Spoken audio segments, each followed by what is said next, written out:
Start the meeting by um, starting the recording and then announce that we have started the meeting for ANC 6E on November 20th, 2025. And right now it's 6:33 p.m. We will start by doing the roll call. ANC 6E01. Don't see Commissioner Alada. ANC 6E02. Commissioner Watts, if you have joined us, please use the raise hand option. Don't see. Okay. ANC 6E03, Commissioner Rogers, Aye. Present. present. 6E04 is vacant. 6E05 present. 6E06 Present. 6E07. I don't think that Commissioner Carson is able to attend. And then 6E08 Present. and then 6E09. Present. Great. So we have a quorum of 5 commissioners. We have 1 vacancy. And then we have 3 commissioners who are absent this afternoon. Did I do the math right? Yes. Yes, that's correct. So 5 commissioners attending, and then 1 vacancy and 3 commissioners who are absent. Moving to the next item, we have the approval of the October minutes. If you did not get the chance to take a look at the meeting minutes, you can just abstain. Commissioner Prince, would you like to make a motion to vote on the minutes? Yes, I would. Thank you, Mr. Chairman. I move that we approve the minutes of the October, help me out, was it 25th? The previous Was meeting, the October 30th. 30th, Thursday. October Yeah. 30th meeting. Great. And I second. So Commissioner Prince moved and Commissioner Abukaloff seconded a motion to approve the meeting minutes for ANC October 30th, 2025 meeting. I will call you for voting. Commissioner Rogers, Aye. aye. Commissioner Kaufman, Aye. Commissioner Prince, Aye. and Commissioner Hans. Aye. So that motion moves gets approved with 5 ayes, no abstains, and no nays. And then moving to the next item, which is an update from the council member Allen's office. Good afternoon, John. Good evening. Can everybody hear me? Yep, can hear you. I'm so sorry my camera's not up and running tonight. I No problem. apologize. Okay, so I just wanted to go over a couple things. One is that the council decoupled local taxes from the federal. This is coming out of the big beautiful bill. It's a little bit of a wonky move, but it changes that we do not reflect the federal law as our local law. So, for example, it allowed us to save several $100 million that the council voted last week to restore cuts made into the EITC, the Earned Income Tax Credit match, and to fund local child tax credit beginning in the fiscal year of 27. We go back and forth whether or not it makes sense to decouple from the federal in terms of our taxes. When it makes sense and it's advantageous to neighbors, we often do decouple. So this is sort of something that no one really talks about, but I figure since we're talking about the big beautiful bill these days, we ought to know why we do this. Um, Also, an update on DC and e-bike companies. There have been some changes to improve safety. Um, there are some misuses that have been documented with Lime Bike, the discounted rides program. And so we worked on a compromise to make changes to the program, kind of making sure the mobility remains accessible, but we're also trying to take steps that the bikes are used safely. So for example, we asked DDOT to reduce the bike speeds from 20 miles an hour. We asked for 15. I believe I read this afternoon that they changed it from 15, which is what we had negotiated, to 18. I'm not positive about that, so don't quote me. But this includes VO and Lime. Um, we're trying to expand the slow zone citywide, um, where we know that there are dangerous riding hotspots. Um, and we're also requiring enhanced age verification starting at 6 p.m. across all operators. So some of this it's a really hard balance to strike between pedestrian safety, bike safety, e-bike safety, and car safety, and kind of reducing the conflict all the way around. E-bikes for sure have put in a new, a sort of a pressing new thing because they do go faster than a regular bike, and they pose more danger to pedestrians than a regular bike. So that's where that is. A streeteries update. DDOT's been in the process of finalizing the permanent set of rules, and I believe maybe that happened this afternoon. I'm not positive. I have been on so many site visits today, so I'm not totally up on everything, pardon me. Anyway, this is when restaurants operate in the street. So not just the sidewalk, but the actual street. Obviously, this was a lifeline to restaurants during the pandemic. Some of them are lively and attractive spaces. Some are an eyesore and empty.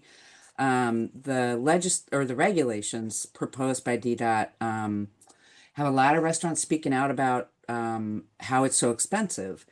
And it doesn't actually add to their bottom line if they go by these regulations. So we did hold, Councilmember Allen held a roundtable last week on the issue. He's pushing DDOT to make changes to lower the fee, and also to ensure that they could operate in year round. So that means enclosed, right, with some sort of agreed material that they would use. Um, so we shall see where this comes down, but I know a lot of restaurants are very, very concerned about it. But we do want it to be, it adds taxes, it adds jobs. Streeteries have been really successful, particularly in Mount Vernon Triangle, I would say. Um, let's see. I don't think 6E is a huge candidate for me to give a major trash update, but we have, just so folks know, seen an enormous amount of problems with our pickup on a regular schedule. There have been a lot of call outs at DPW, as well as new maps getting to route supervisors that are not exactly trickling down in the right way. If you do have a missed trash or recycling, please let me know. I know that that 6E is not necessarily a huge, because your buildings do a lot of that privately, but let me know if you do. Hypothermia season. We know that I want to make sure the shelter hotline everybody has, if you see someone in need, they will, let's say deliver a blanket, but they will also take someone to a shelter. And so a neighbor on another neighbor's behalf can call 399-7093. I can put that in the chat or send it over to the chair. And then one last thing, we are having our Bricky Awards, which is kind of an annual celebration for Ward 6 neighbors. It's our 19th annual Ward 6 Bricky Awards. We go through and identify a neighbor, a business, a community association, a nonprofit organization, several, I think there are 5 categories.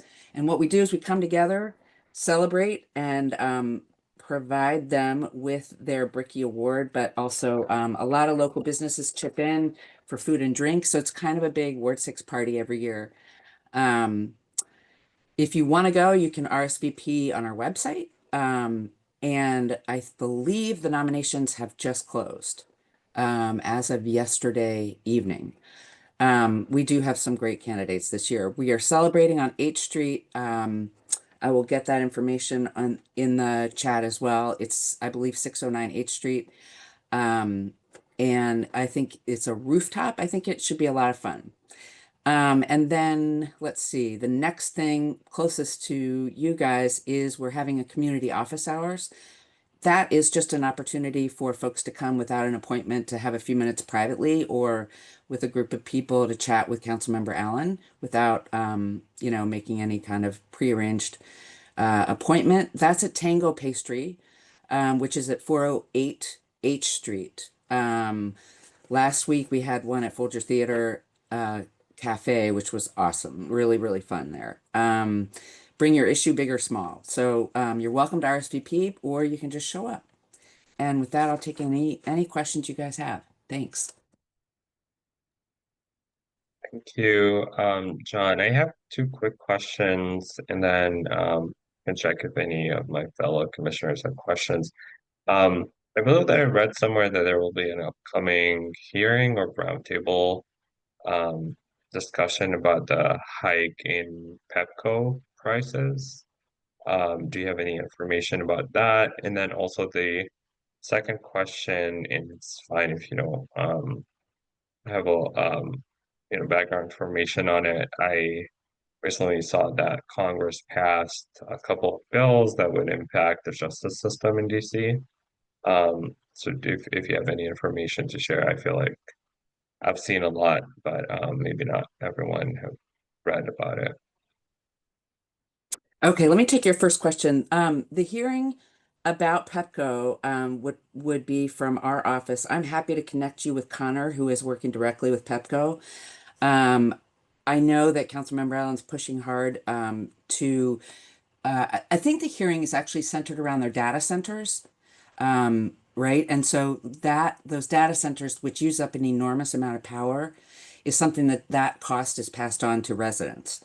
And I believe that that is what the hearing is on. I will get you the details of that information for sure, as well as hook you up with Connor on our team. He is really, really bright and super engaged on this issue. The other thing about the federal stuff, the only thing that I've heard is that they went after the two bills that have come and passed the House so far. And I think the biggest one, they're both crime related, right? One is body worn camera, which I find astonishing. The second is, and probably Noah, if he's here, would know and be tracking this as well. Uh, what was the second one? It was the criminal code, and then it was also bail, right? Cash bail, which is something that we know is a discriminatory policy in DC. So it would be returning back to that. I may be missing something there as well, but I did read some of that this afternoon. Yeah, that's what I have. Thank you. Commissioners, any questions for John? Mr. Prince, go ahead. Thank you. Thanks, John.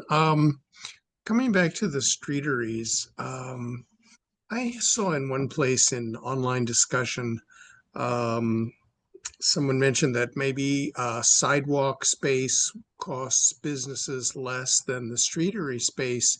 And wouldn't it be possible simply to convert some of the current streeteries into sidewalk space? Now, whether that would be a fictitious designation or a physical change by pouring concrete, I don't know. But has anyone discussed that? Is that under consideration anywhere? And could a business push for that if they wanted to try to get their streetery space converted into permanent sidewalk space, which obviously would take out a lane of parking, but Yeah, parking I mean, also. typically, you're talking about one parking space, typically. Mhm. The business owners, things have really changed in the last 10 years. So if you were to bring up this conversation 10 years ago to a business, they would be furious about removing a parking space in front of their business. Today, that's a very different conversation because they know that that is revenue, right, for them, and it creates a destination space. So the sidewalk is not necessarily cheaper. It may be in terms of how DDOT regulates it and sets up those rules, but there's no, it doesn't cost the city anymore. It doesn't, it actually, there are a lot of studies, and I can't remember where these were done, but there's an example out of Georgetown, where actually it was very clear that the pedestrian safety went way up. So there was a high crash zone somewhere in Georgetown, and the streeteries there, DDOT did some kind of study, and it was super clear that no longer did you see those numbers. Um, and that's coming after an article I read yesterday in the Post about kind of nationally pedestrian secure safety is going way down, in terms of deaths and other things that they've tracked nationwide. So yeah, owners in general are very much in favor of streeteries. Um, it does impact parking, but not very much. Okay. Thank you. Great. Commissioner Hans, did you have a question or a comment? Yeah, I was just curious, do we have an official date for Cobb Park opening yet? That is a great question.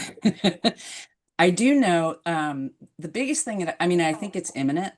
Um, Right. I don't have a ribbon cutting in front of me, for sure. It's not on our calendar as of right now. I will Okay. say that we are fighting really hard, some neighbors included, and some commissioners included, and certainly the bid in terms of getting a crosswalk there.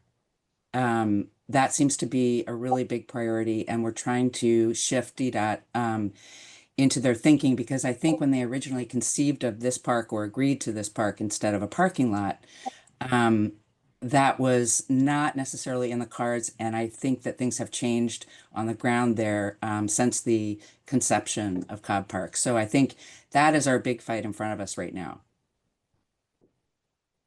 Okay. Thank you. Thank you. Other commissioners or constituents, any questions or comments for John? I have one. Go John, ahead, Commissioner Rogers.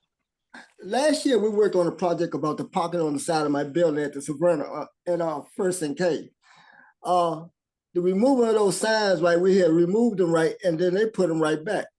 Now these are look like some signs that DDOT put up. I talked with Manny. Manny said the signs are located, but they wrong on which side of the street that it goes on. So people been getting tickets for those parking spaces where they normally park to outside of the building. On the other side of the building, which the building is done yet, is already built.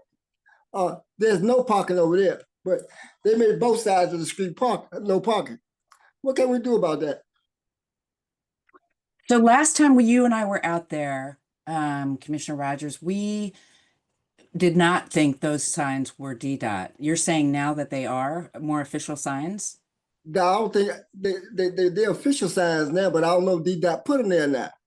Okay, that's the first thing you and I need to figure out. It sounds like I need to come down there and we'll take a look. Okay then. Yeah, I took some pictures of the signs. Great. Thank you. So I can send them to you. Yeah, we can talk tomorrow. Okay then. That'd be great. Great.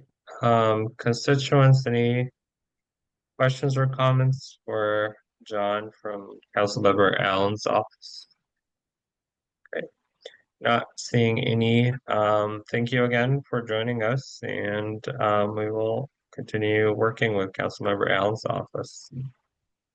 Great. Thank you very much. When I get a chance, I'll put my email in the chat just in case folks have questions, post meeting. Thank you.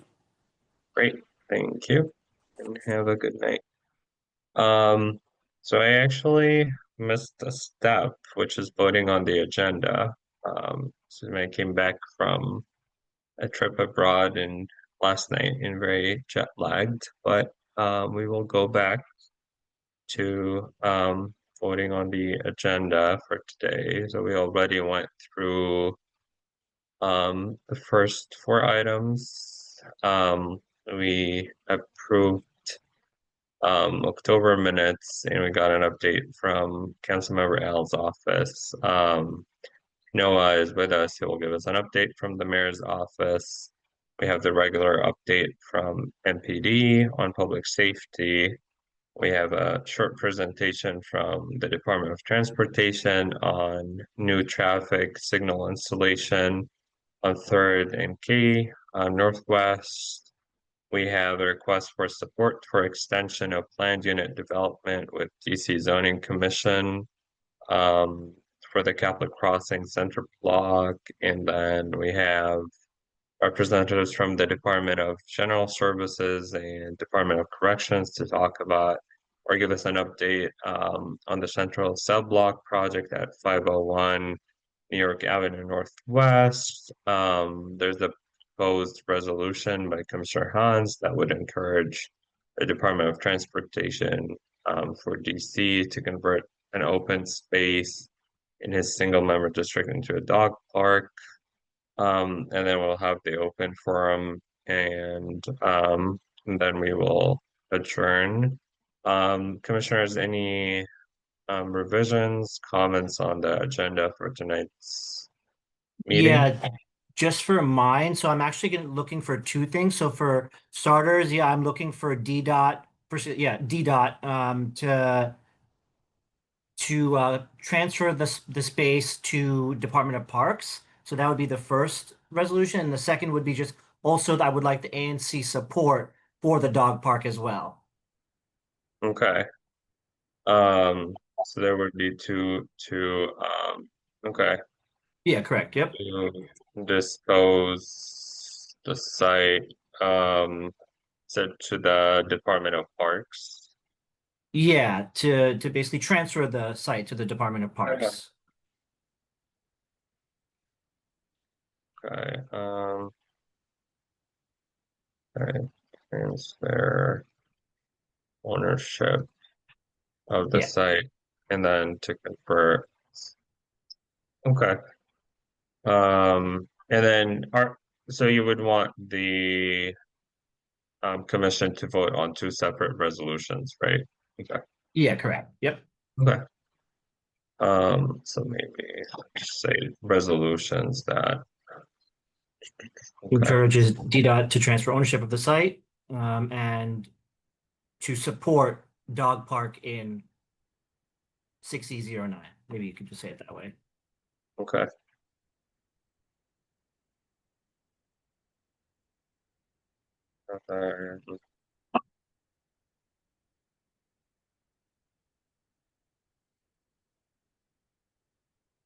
A conversion. Okay. Yep. Thank you. Thank you. Other commissioners, any comments or proposed changes on the agenda before we vote on it? Okay, great. So I make a motion to approve the agenda for ANC 6E, November 20th meeting. Anyone would like to second? Second. Okay, so Commissioner Abukalov moved and Commissioner Hans seconded a motion to approve the agenda for ANC 6E, November 20th, 2025 meeting. I will be calling on you to vote yay, nay, or abstain. Commissioner Rogers.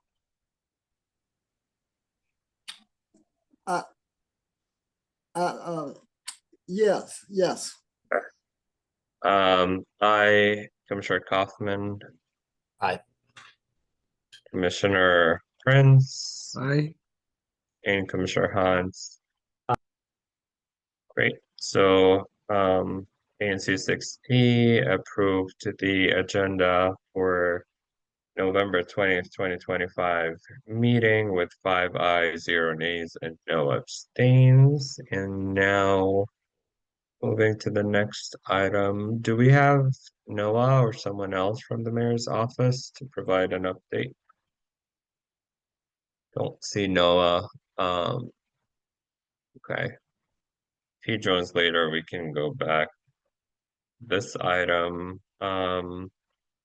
moving to the next item, and I know we're a little bit early. Do we have anyone from MPD yet? Okay, it's the iPhone. Good evening. Good evening. How you doing today?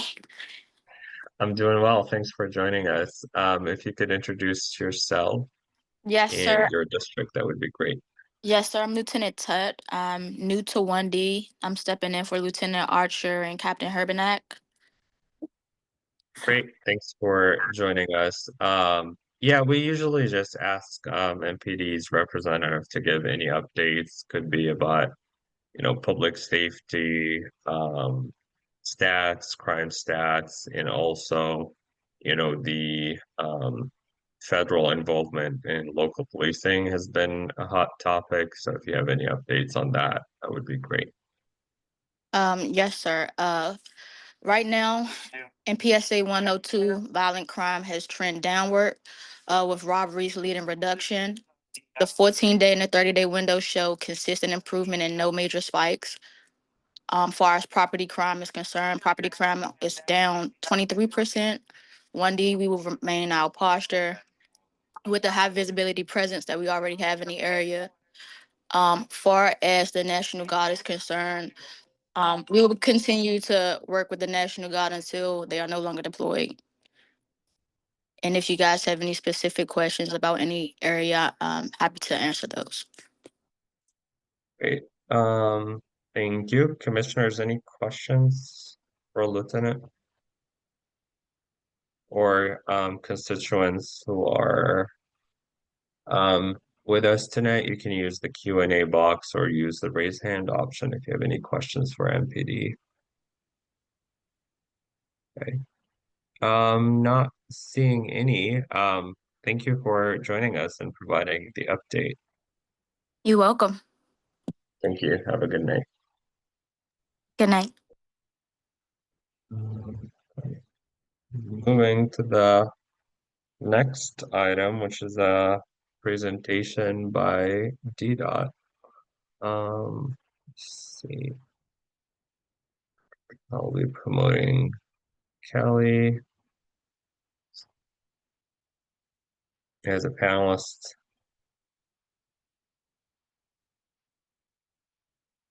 Hello. Hello, Kelly. Thanks for joining us.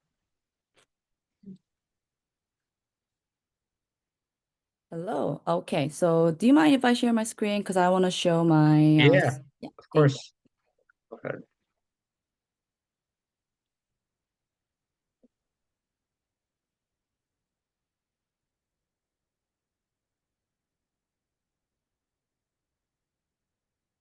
All right, let's start from here. Can everybody see my screen? Yes. Okay, so this is our T.NOI website, as you can see. So we share this NOI with AN6E about our new proposal to new signal as 3rd and K. So currently there is some pedestrian signal, I think RFB, the flasher, but we are upgrading to the full signal. So on top of that, we're also putting the no turn on red, which is a proven safety measure to provide safety for especially pedestrian. Actually, I can share because we didn't really share the actual detailed design in the NOI. However, we are working on the design plan we want to share with ANC6E tonight. So currently there is crosswalk here. Can you see my cursor? So this crosswalk and this crosswalk is existing, but we are adjusting to make sure it aligns well. Also, we are creating new crosswalk here so that we can provide safe crossing for pedestrian. So we're going to be fully protecting the crossing for both crosswalk and this one. So we'll make sure that this intersection is safer for all roadway users. And also we are upgrading existing markings to make sure it's aligned. Also, it's easier to, easier to communicate with all roadway users, not just drivers, but also pedestrian and bicyclists. Yeah, the new crosswalk is kind of a new feature that, ANC 6E community will be very excited about. And also, we want to make sure cars are not illegally parked too close to the crosswalk. So we are blocking those areas to make sure that the parking is not allowed. And other than that, we're not expecting big changes, but I think the new signal will be a great addition to the community. In terms of timeline, as you can imagine, new signal construction is a big project because it requires lots of, coordination with PEPCO to make sure the power line is connected. So typically it takes around 9 months to a year or more, depending on the timeline, after groundbreaking. So we are still finalizing our design. This is our 65%, which is close to the final. Next one is going to be like 90% and then finalize. So after we finalize the design, then we will get into the construction. Likely next spring, summertime, we'll break the ground. And from that point up to a year, a year later, you will see the full signal at this location. Okay, I'll stop talking. If you have any question, I'm happy to take. Yeah, I do have a quick just question for clarification. Sure. So the no turn on red is for cars traveling up north on I think 3rd? it's for all approach. I'll double check. It's usually when we do the no turn on red, it's for the all approach, meaning if you are on here, you cannot make right when it's on red. If you're here, you cannot make right. It's mainly because we want to protect the pedestrian, Right. right? Yep. Got it. Yeah. So it's yeah, about protecting pedestrians crossing the streets Correct. by doing that. And what is the other proposed change regarding the signals? Currently we don't have a big changes. I need to what one thing I need to double check is whether we're going to have a protective left turn or is it gonna be yielding situation. That's something I'm gonna come back and update you. But we see that there's a left turn pocket, meaning the cars can be queued here separately, then so that the car that try to go straight, they can be continued to move. So that's kind of a big thing. Got it. Okay. Commissioners, any questions? Commissioner Prince, go ahead. Yeah, thank you. Thanks for showing this and explaining. And I would just add to the discussion of the no right turns that K Street, of course, has protected bike lane on both sides, and they're quite heavily used, and so that is a very important reason why there should not be right turn on red from K onto 3rd and from 3rd onto K. Yep. And I think it makes perfect sense to add the additional crosswalk to install a full signal. I have a concern though about what's going to happen in that yellow striped area on K Street, which between 3rd and New Jersey, because well, also there on the left where your cursor is, which would I believe be an addition. I don't You know mean what's. this area? I'm not sure that's yellow stripe now. I can't recall what is there. But on the other side, to the east of 3rd Street, Mm-hmm. that yellow striped area in the middle, it certainly makes sense to turn it into a left turn area. But as a matter of fact, people use that a little bit further to the east to stop for it's a PUDO, really. It's an informal, it's an irregular pickup drop-off zone in front of the apartment building and the I commerce see. on the Yeah, ground level that's of that. And so because of course the bike lanes took out the parking. So I think consideration needs to be given there.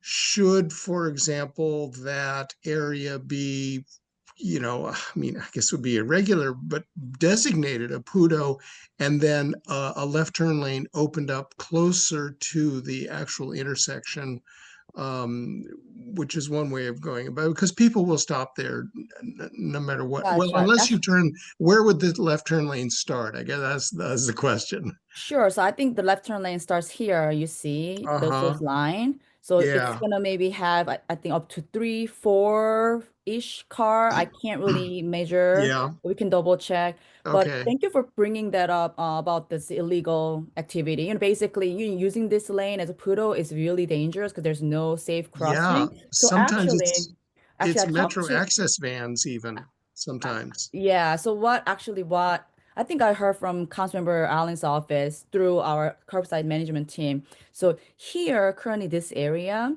I think Yes. we have 15-minute parking for during Yes. school hours only. But we were thinking to if the ANC agrees, we can make it as 24/7, 15-minute parking. It's basically poodle zone, right? Because we no Ye- longer have poodle Yeah. parking in our policy because that was kind of pilot during our COVID, and then Oh, we had a lot of, enforcement issue. So 15-minute parking is kind of our new poodle, right? 15-minute, you can use it for quick loading and unloading because usually poodle means the driver needs to stay, but for many cases, the driver wants to get into the apartment for like 5 minutes. That's not really yeah. poodle, right? So we Well, 15 yeah, minutes kind of but a new poodle. Anyway, yeah, that's it's not my widely expertise. violated. I agree. I agree. So actually, I was gonna show this area. So I think we're talking about here. Yes, Yes. and those spots were established, as I recall, specifically to meet this need. However, Yes. I think that a lot of people are using the space where in the photo would be next to the Mm-mm. bus there in the Yes. middle because it's closer. Yes. You've got a I'm daycare. I sorry. What think am I there's a doing? dry Okay. cleaner. There are Right. apartments. There are people. There are seniors Is there this who have old location? Sorry mobility about that. issues and so Mm-hmm. forth. So, as a matter of fact, that's what happened. Because I think your photo is this photo. There you go. Yes. Right. Mm-hmm. So there's a lot of parking or stopping going on, Yes. or whatever the technical term, standing maybe in Right. that center lane that is a hazard but meets a need, and I don't know how else we can satisfy that need. Definitely. We Maybe I'm understand those third. need. However, our top priority is safety. And we Yeah. had similar situation in other side of the, DC, and we ended up like blocking those yellow area by putting some flex posts because even though the need is there, by allowing that illegally, legally, it's just creating a Of lot of, course, hazard. So because they cross the travel lane. exactly. So I can double check, but likely we will put some flexible certain, um, barriers Hmm. to Hmm. block those activities and creating this space for left turn pocket. Okay. And by doing that, we can not this NOI, but another curbside team is actually thinking to do separate NOI to make this, area like poodle. I think that can be creative. So Okay. they're happy to work with you to just, I don't know, convert this area to So something. what I foresee as a bicyclist who uses the K Street bike lanes a lot is that some people, out of a matter of convenience, will then move over into the bike lane. And so I wonder I don't think there are those concrete blocks there at that place. I wonder if they could be installed. Yeah, we can add those, definitely. Yes. Yeah, because that will help prevent Yes. entry into the bike lane by Yep. all the vehicles that are stopping in that center zone Definitely. currently. Yep. And yep, definitely. And also, we want to make sure this is not allowed, so we will put Yeah. flex pools or something. Okay. Yep. Okay, good. So Yeah, and this I is about certainly the daylighting is important. Good to put right. there. And so you would convert these spaces that we see there, Yes. some of them at least, into, you said 15 Like full minutes time, around the 24/7, clock. 15-minute parking instead of time limit. So basically, currently there's no regulation after hours, so it's kind of free parking for everybody. So if you are okay, I think the curbside team is willing to make it into just 24/7, 15 minutes. But isn't there a way to determine whether it doesn't make sense to limit that 15-minute period to, let's say, 6 or 7 p.m. And then from that time until the next Oh, I see, I see. Instead of morning? school Yeah, hours. Okay, because I what think you've that's done is possible. essentially You've Yes. taken away some parking spaces, Got which, it. I mean, I'm not a great advocate of parking spaces, but I'm not also in favor of removing 20%. existing parking Got it. spaces. Okay, so Because there's maybe a, something like 7 a.m. to 8 p.m., something like that. yeah, for Okay, example, and make got it it. Okay, short-term parking during the hours when people would need to access that gotcha. building. Okay. And that's what I would think. Sure. So I will make sure that curbside team reach out to you for new NOI. So I think that can be done even before the signals, because signal, construction will take longer than this sign changes. So I think the Mhm. curbside team is going to issue separate NOI and then get your comment after the NOI. So you will have some time, but you will definitely see the ch sign changes earlier, like earlier next year. Thank you. Yep. I have a quick question. I'm just curious, what was the justification for adding a signal here?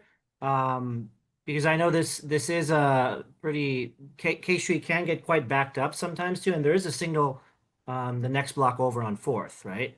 Yeah, so I mean, we got requests from community, like council members' office, like years ago, right? So we did multiple Okay. the signal warrant study, but a few years ago, the signal warrant study didn't meet the criteria, so we couldn't recommend it. And then after, COVID and things have changed, we redo the analysis and it came back. So multiple criteria they need to meet, not just volume, also crash history, for example, lots of, conflict between the turning vehicle, things like that. So those criteria has met. So finally, we're able to recommend those signal. Okay. And I guess as part of the study, does it show the effect of traffic? Like say if like a light were to be added, how would that affect traffic? I can check. Definitely, yeah, they are going to have those impact analysis. Yeah. I'll definitely get back to you. Okay, that sounds good. And then the other question was, so the plan would be to add a no turn on red sign both sides. Correct. Now, is this going to be a blanket no turn on red, or are they going to be no turn on red for specific hours? It's gonna be 24/7. We no longer have those like time limited no turn on red throughout the district. Okay, do you know why that is? It's an enforcement issue. It's really, it's not easy to enforce those hours. So also, as Okay, you may know, council already passed the not the legislation about no turn on red for all right. intersections, but it is not funded, so it's not fully, um, applied. But we are proactively adding those whenever we improve signals because it is really proven safety measures, and we believe that Got it is working well. it. Okay. Of course, thank you. Thanks. I do see some comments in the Q&A box. There's a question asking if this will involve timing changes to the intersection immediately west at 4th and K. This installation is very close to the existing intersection. We don't have the signal timing yet. Definitely, we are, we have all the signal experts. They are making sure that the close signals are synchronized and, they're calculating everything to make sure that they are not, like blocking any, the current traffic. So we don't have the final signal like timing yet, but they're working on it. But we'll Got make it. sure that it's not going to have a big impact on it. There's a comment by Catherine. I'm very excited about this signal as someone who lives a block away and walks everywhere because I do not have a car. Perhaps 20% of drivers actually stop for people at this crosswalk, even when I have a toddler walking with me. So just, expressing their support. John from Councilmember Allen's office says that she believes that the bike team is looking at the building entrance and a bike lane workaround. I can connect with Kelly to make sure we're all on the same page. Um, there's another comment from Scott saying that the EMS vehicles are basically parked in this intersection on a regular basis, serving the Plaza West building on the north side of K Street there. So likely to be very constrained when that happens there. Maybe that goes back to the comment about the short-term parking. And then I don't see any other comments or questions. Other commissioners or constituents, any comments or questions about this proposal? Use the raise hand option or use the Q&A box. Okay, not seeing any. So just to recap, the changes in traffic signals and then the changes in the crosswalks is for having a more safe intersection for pedestrians and bikers. Is that correct? And then right now it's not a protected crosswalk, so that's the Correct. proposal, right? Yes. Okay. And when is the deadline for providing any public input on this proposal? Oh, based on the December 11th. So we have a few more weeks. Okay. Commissioner Prince looking for a direction from you as like our unofficial transportation expert. We could vote on a resolution right now providing public input, or the other option is collecting the thoughts and then sending maybe a letter from 6E03 and 6E07 or surrounding this intersection, right? Well, maybe I misunderstood, but I thought perhaps that there was going to be a revision to the NOI, and then we could comment on that.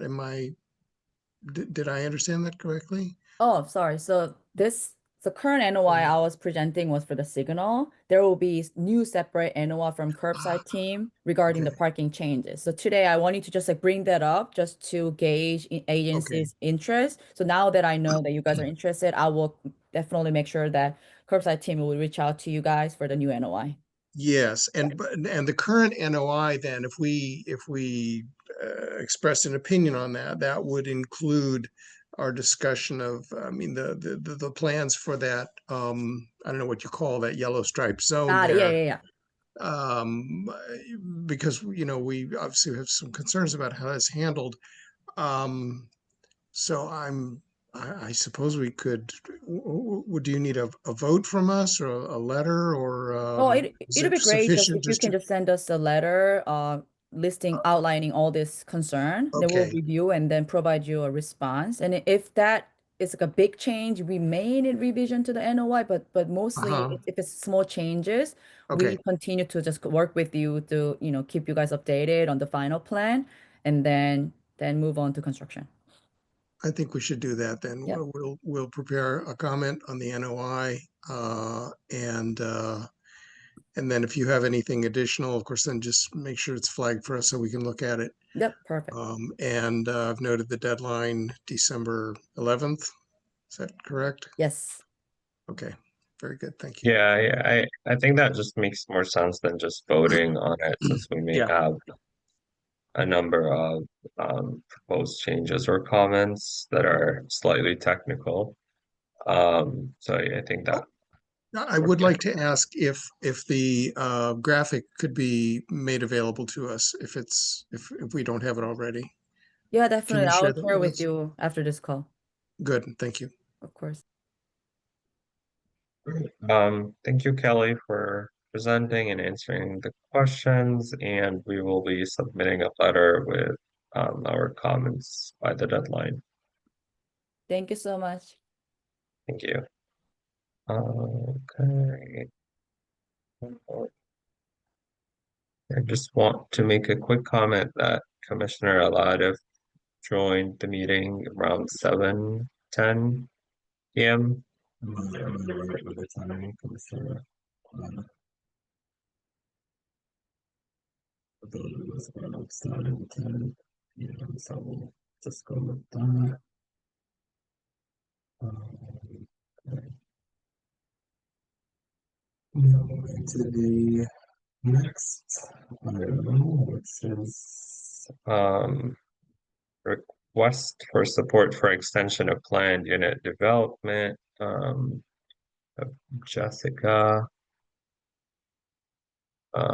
Jessica, let me know if you have any colleagues who should be given permission to present. and I will pull the slides in the meantime. Yes, hello. Can you hear me? Yes. Great.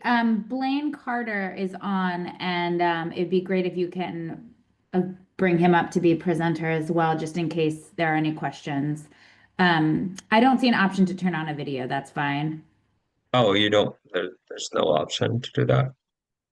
No, I don't think there was last month when I was here either on your ANC, but it doesn't matter to me. We just usually turn Oh, on. maybe I should, let me see. I It could well, promote you to panelists. Let what's me pull the important slides. what's important is the slides, not my face, but I just wanted to let you know it does appear to be an option from my end. Let me see. I think if I promote you as a panelist, that should work. And I will pull the slides in the meantime. Um, hmm, Oh wow, look at that. Now I can see other people. yep. Okay, cool. Yes, okay, great. I see that Blaine Carter is here. Do you want me to pull up the No, PowerPoint? I can pull Okay. up the slides. I'm working on it right now. Just 1 second. Let's see. Hmm, Sure,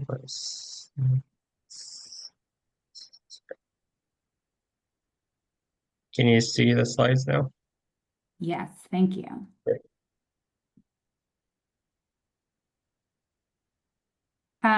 If you could like zoom out so that it's just the Yeah. full. There we go. Okay, perfect.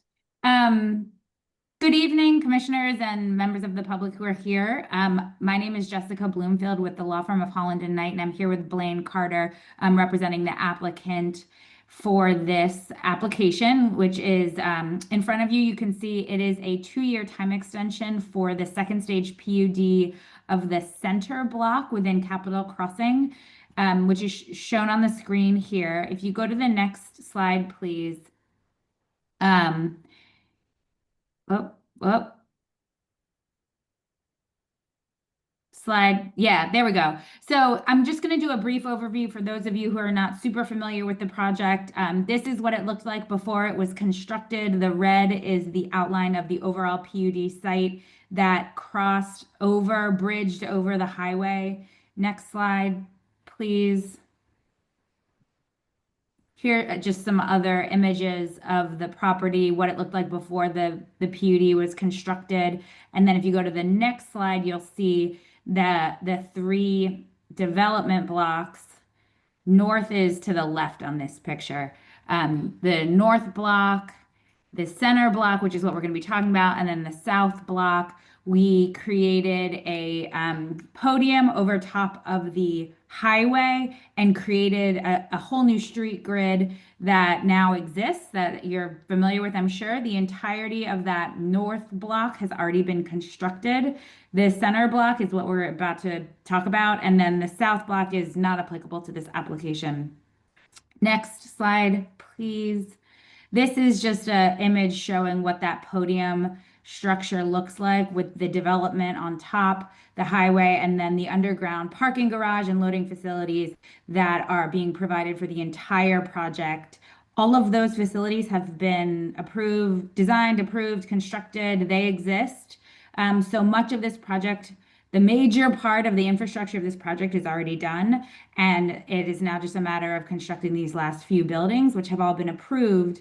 But now we're in the situation where the sort of economics are a bit trickier than they were when it was originally approved. So that's why we're here tonight. If you go to the next slide, we'll just quickly go through these. This is another aerial showing the north block, the center block, which is highlighted in yellow, and the south block. Next slide.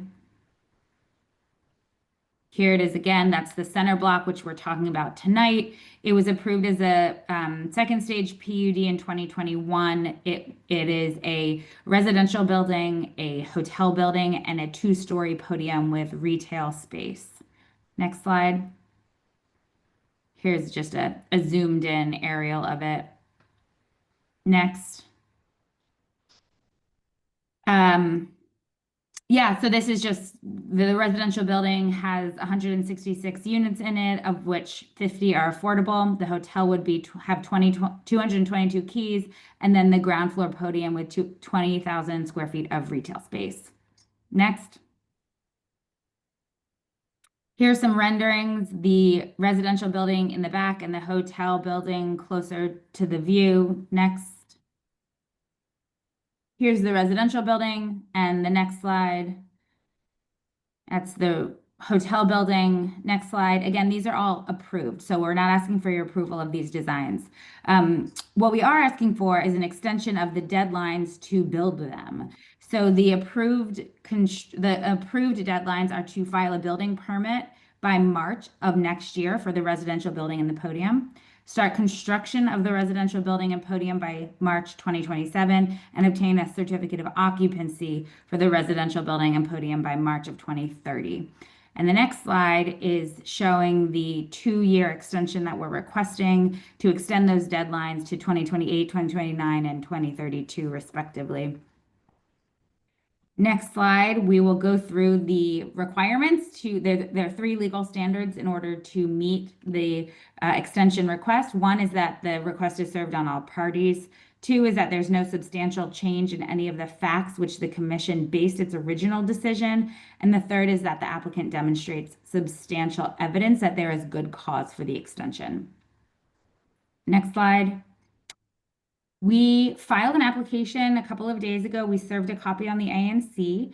In that application, there is pages and pages and pages explaining how we meet these legal standards. So I'm not going to go through them in excruciating detail, but I do want to go over them so that the ANC feels comfortable voting on the project. 1, we served the application on all parties.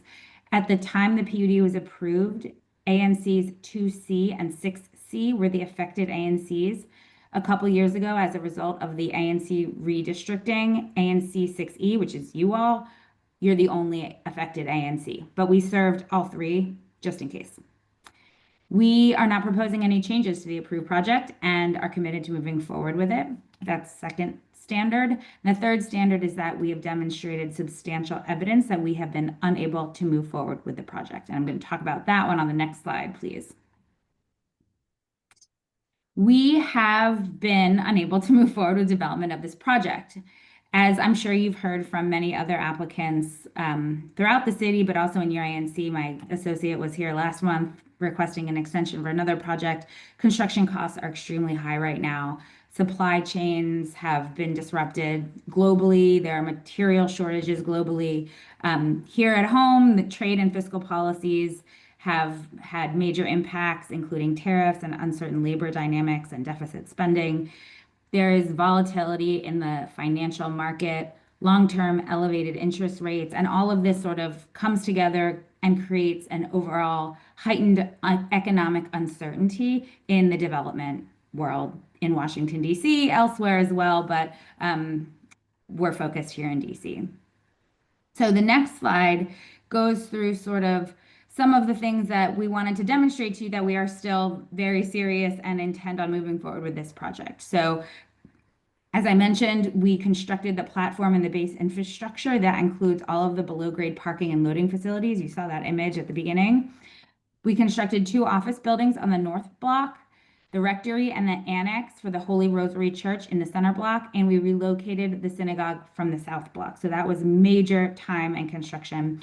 We also constructed F&G streets. So that's the street grid that I talked about, a variety of roadway bridges and highway portals. It's a huge amount of public infrastructure. It also included traffic signals, street lights, water and sewer lines, curb inlets. And you'll see this dollar amount here, over $200 million were spent on public space infrastructure. On the center block specifically, we received approvals from DDOT and installed all of the public space improvements already. We obtained approvals from DOEE, DC Water, Pepco, Washington Gas, Verizon, and installed all of that utility infrastructure. And we have also recorded a variety of covenants over the years to make sure that everything is in place for when we are able to move forward to develop.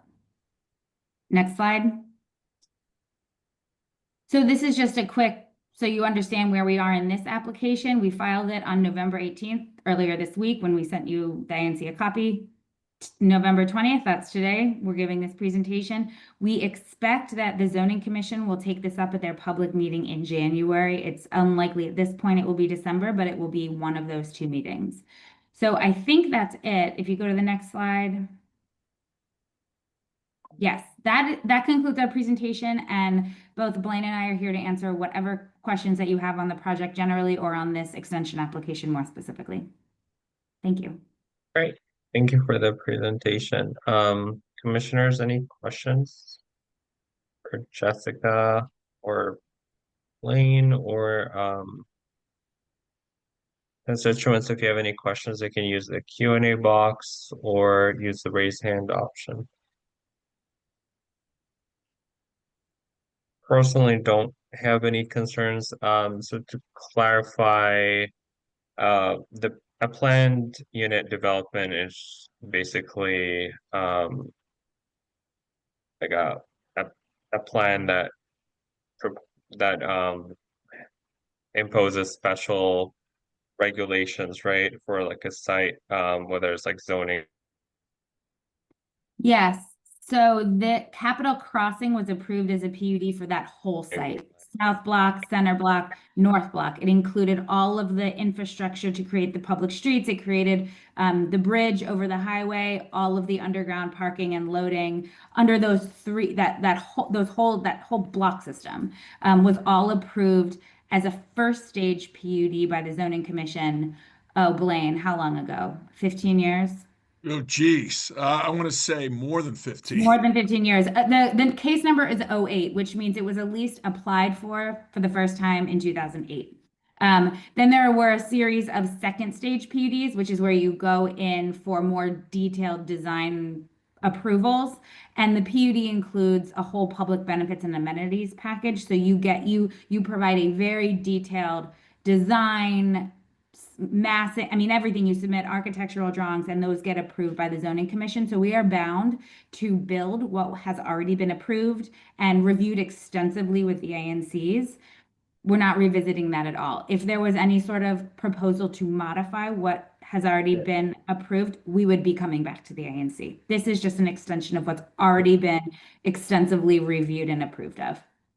Got it. So it's like an extension of the timeline of the approved planned unit development. Yes.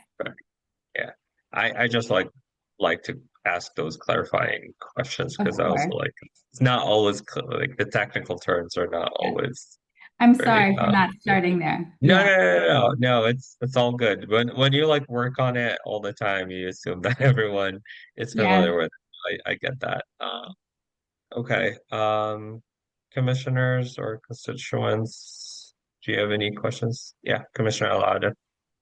Go ahead. Yeah, thanks for this presentation.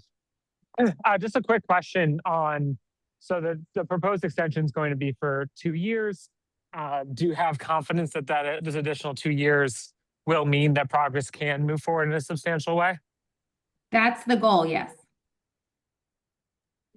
Great, okay. Just want to make sure that we're not just continuously extending without, getting some stuff done. I'm sure everyone's on the same page about that. That actually reminds me, it's a good point. This is the second extension request that we're asking for. The zoning regulations allow for 2. After that, you're not allowed to get another one unless you seek a waiver. So it's not just you that wants to see progress. Like, it's built into the law that you can't just keep seeking extensions forever and ever and ever. Right? The city wants to see you build what has been approved. But I will point out that as part of our application that you should have received, we did request a waiver because the second extension is only allowed to be asked for 1 year, and we've requested it for 2 years. So that's pretty typical in your second extension request. We see it a lot right now because so many cases are being extended, entitlements are being extended because of the very difficult economy that has come out of COVID and current political situations. So I did want to just point that out, that we are asking for a waiver, but a third extension would be a more uphill battle, and something that we would need to really talk about with the ANC before we were to even consider applying for it. Thank you. I see a question in the Q&A box. Will the center block remain fenced off for the duration until construction is launched? So I think that the question is that whether the center block will remain fenced off until construction starts. Probably. Blaine? Yeah, I would expect so. There are security concerns for the deck, unless there is, it's certainly something we could talk about, but the intent is to leave it. Yes, it was requested during construction by a number of the neighborhood and Georgetown University, which is why it's there. We do believe there's a need to secure that area so that people aren't on the deck. Got it. Commissioners, constituents, any other questions or comments? Go ahead, Commissioner Hans. Yeah, one comment, just actually in the area that is currently open right now, that has Tate and has those other restaurants. Mhm. When you're walking from behind and you're kind of coming onto Mass Ave, there's on the right side there's a little sidewalk and there's a bunch of bushes right kind of where the construction is going on. That area has a ton of trash right now. I don't know if you know what I'm talking about, but I just don't, want- I don't, but we'll check that out. If there is trash, it should be Yeah, clean. I mean, it was bad. It was not good. So I just wanted to flag that for you now, wait a guys. minute, is that near Mass Ave or near G Street? So it is between Mass and G Street when you're walking on that sidewalk. On which sidewalk? On Third Street, Second Street? That is, hang on, I'm looking at the map here. I believe it is Second Street. Okay, there should not be trash. Okay. And we should take care of that, and we will take care of that. In fact, I'll address it with the property manager tomorrow. Okay, yeah, and just it is Second Street. Yeah, basically when you Okay. come off of 395, right on the left side of it. Okay, the trash should not be there. Okay. Absolutely should not. Yeah. My Thank you. apologies.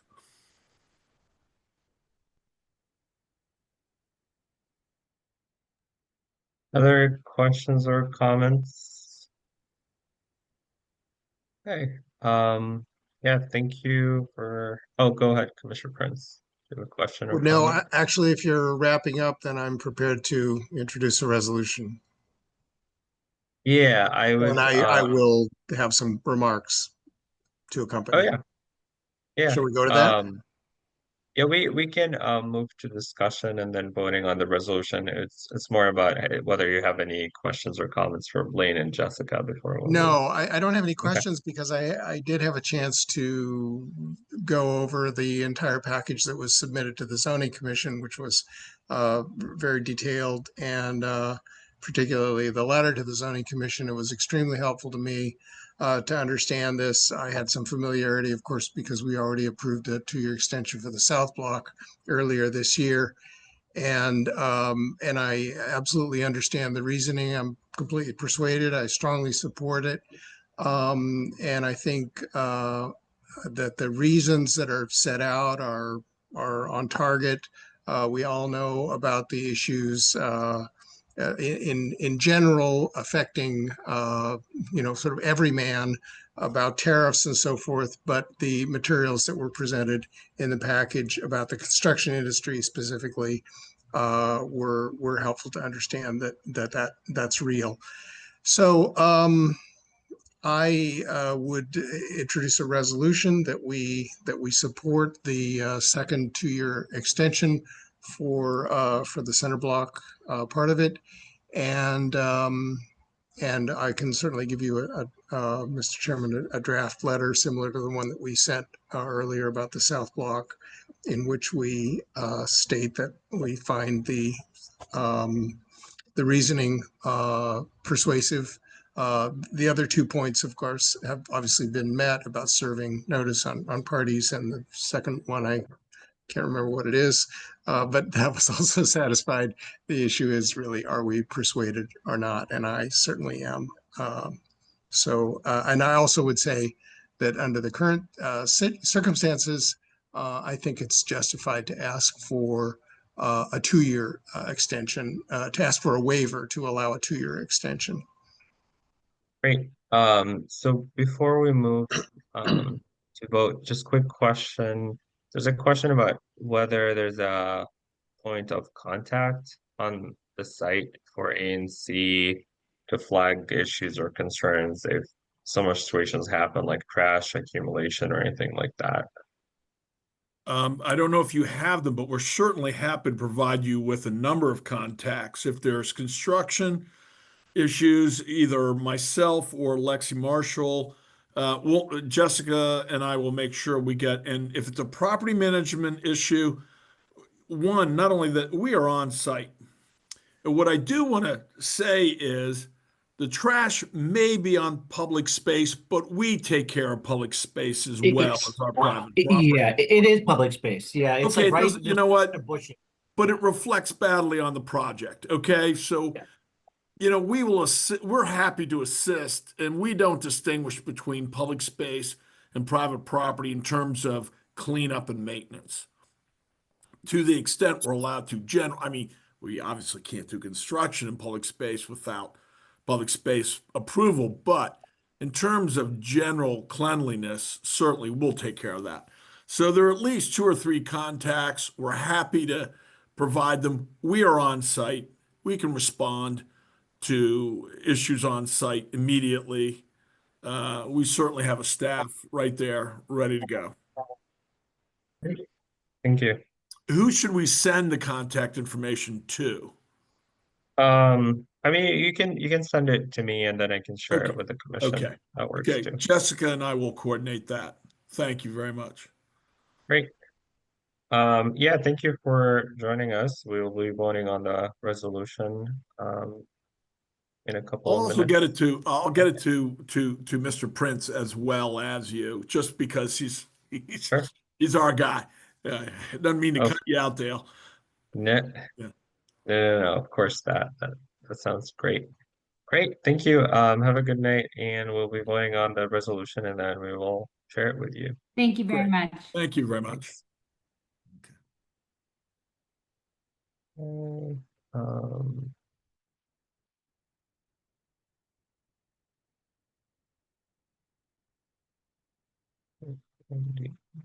okay. Commissioner Prince, would you like to go ahead and make a motion? Yeah, I move that we support the proposed 2-year extension in this, I don't have the case number in front of me, but it's I just ZC chat it. Yeah, 0834M, I I think. just And sent it to you. It's yeah, 34L and 34M, 0834L and 0834M. And that we express that support to the zoning commission in a letter. I second that. So Commissioner, let me see if I can capture all of that. Commissioner Prince moved and Commissioner Hahn seconded a motion to vote on a resolution that supports the request for the 2-year time extension of approved second stage PUD for zoning commission cases 0834L and 0834M, and express that support to the zoning commission. I'll be calling on you to vote a nay or abstain. Commissioner Alada, Aye.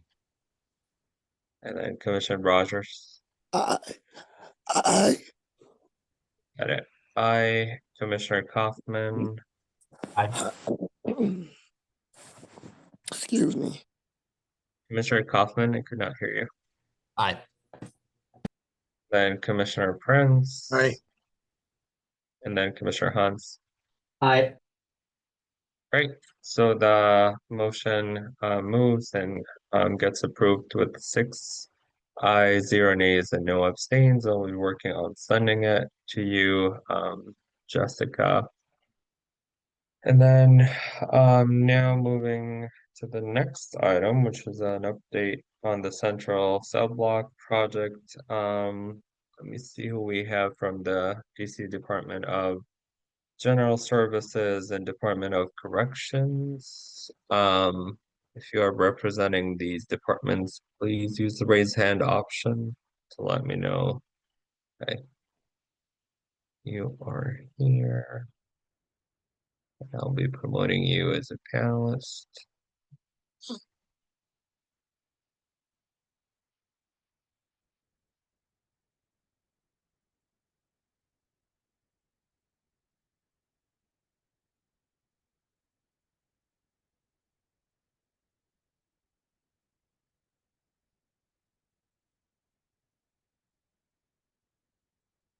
Good evening, and thank you for joining us. Do we have everyone as a panelist?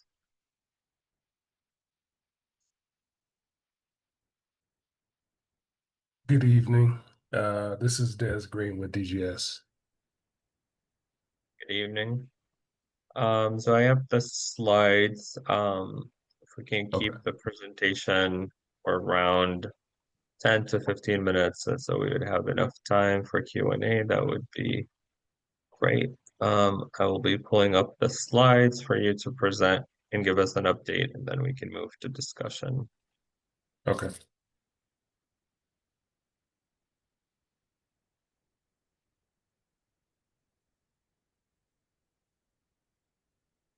Slides are up right now.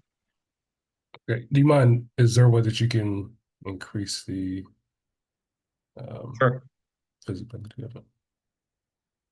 There. Does that work? Yeah, that should be good. Okay. Okay, awesome. Okay, so good evening, commissioners and members of the community. My name is Des Green. I am the Senior Project Manager for the Department of General Services. And tonight, I'll be providing an update for the 501 New York Avenue project, which is serving as a temporary location for the central cell block during the daily building renovation. Thank you for having us. Next slide. So here's the agenda for tonight's update. We will briefly cover a summary of work that has been completed between July and November.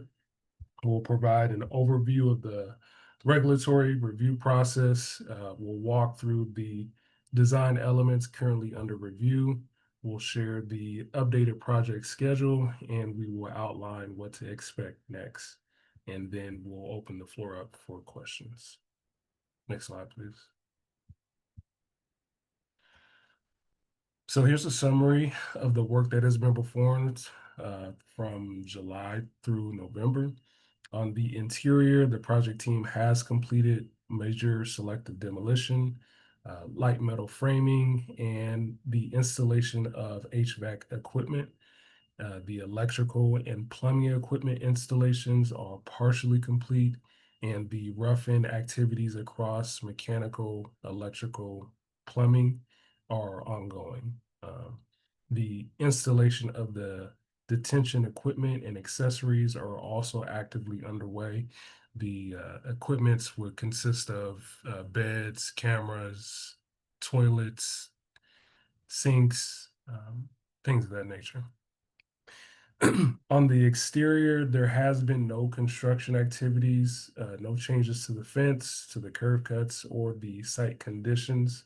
There has only been minor exploratory work which has occurred inside the building, and that was just to verify the existing utilities. But the site remains untouched until regulatory approvals are complete. Next slide, please.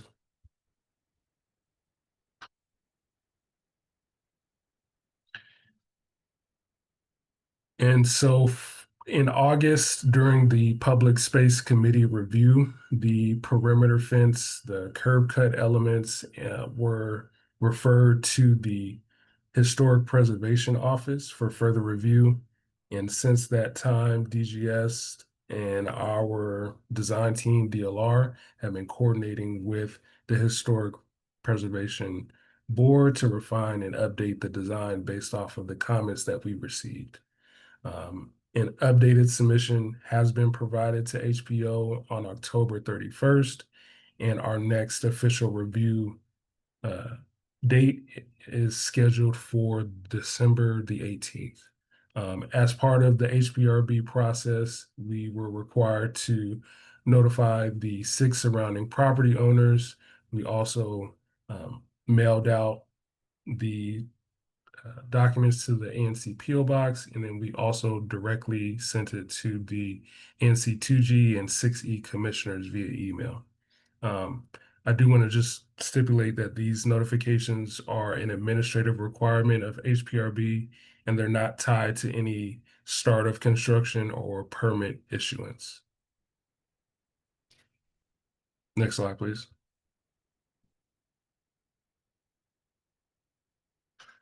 So the current design elements that are under review are the perimeter fence height and material, which is a request of the Department of Corrections for operational safety. The revised curb cut alignment was an adjustment to comply with DDOT requirements. We also removed any elements previously shown on the National Park Service land, which is the corner that's sandwiched between L Street and New York Avenue. And then more importantly, there are no changes to the building footprint and no expansion of the program. So all revisions that we've made to date are related to safety, access, and regulatory compliance. They do not increase the site use, the density, or the operational scope. Next slide, please. So as far as for schedule, construction resumed in March of 2025. It continues to focus on interior renovations. Exterior will only begin after HPO and the Public Space Committee review cycles have been completed and all approvals have been issued. So at this time, the project does remain within its planned timeline. We have a substantial completion of May 2026, and a final completion is projected for the summer of 2026. Next slide, please. So here's what to expect next. So interior renovation and activities will continue over the next coming months. We expect that we expect to receive HPO's comments by the end of November, early December. And once we receive concurrence with HPO, we will resubmit to the Public Space Committee for further review. The exterior construction will only begin after all regulatory approvals and permits have been issued. Next slide, please. Okay, so we've reached the end of our presentation today. I do want to thank you for your time and attention this evening. Again, my name is Des Green. I am the Senior Project Manager for this project. If you do have questions, whether they're community engagement or operational awareness related, please reach out to John Stokes with DGS, who's with External Affairs, or our DLC point of contact, who is Satara Yell, who handles public information. And we are happy to answer any questions.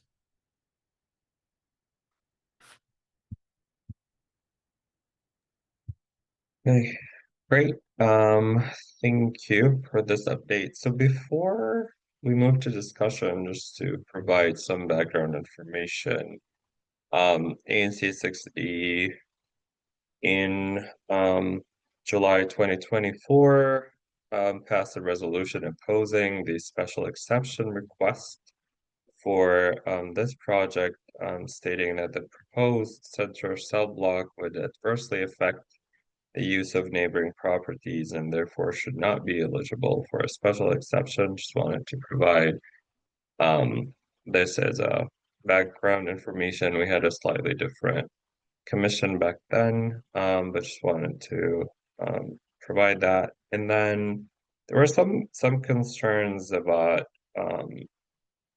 the process for providing updates to the ANC 6E and 2G. Do you have any, clarifying answers on that? There was the concern that in the BZA order, there was a provision about providing an update to the ANC commissions, I believe, 4 times a year, like every quarter. So do you have any clarifying answers about that?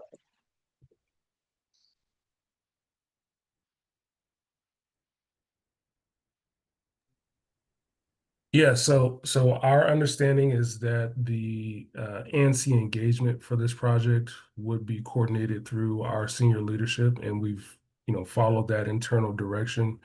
We will continue to participate whenever formally requested. I think I did include on the slide that there were 3 additional dates during the course of construction that we intended on attending for the ANC 6E. If there's additional meetings that we need or you would like us to attend, we could definitely do that.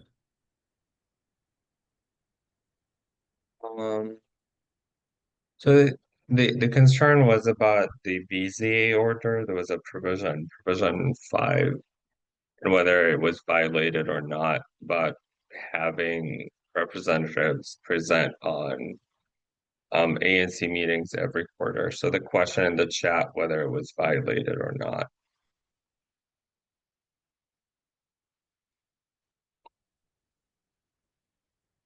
I believe it was provision 5 in the BZA order, if I'm not wrong. Yes. So like I said, I think, the coordination was done through our senior leadership, and we're following that internal direction. And I can't speak to whether there was a violation. I know that we do plan on continuing to participate moving forward, and that is the process that we plan to uphold. Good evening. This is John Stokes. Thank you all for having us. Again, as well, I do believe that the BZA or Department of Buildings did respond to that matter. Commissioner, not sure whether you saw that information that was sent from the Department of Buildings on that, but we can make sure that you get that if you have not received it. Okay, thank you. Thank you. Commissioners, any comments or questions? And then we will give constituents the chance. Go ahead, Commissioner Prince. Thank you. I would just like to comment sort of for the record here that with regard to what Mr. Stokes stated, yes, we did receive correspondence from the Department of Buildings, Chief of Staff, that the Department of Buildings does not consider DGS to be in violation of the order. However, there was no rationale given, no explanation at all, which I personally found extremely unsatisfactory because on the face of it, I continue to believe that there was a violation. It seemed pretty clear cut. I'm not asking you, Mr. Stokes, to defend that. I thank you for your contribution that they did reply, but for context, I just want to add my view that I found their reply wholly inadequate.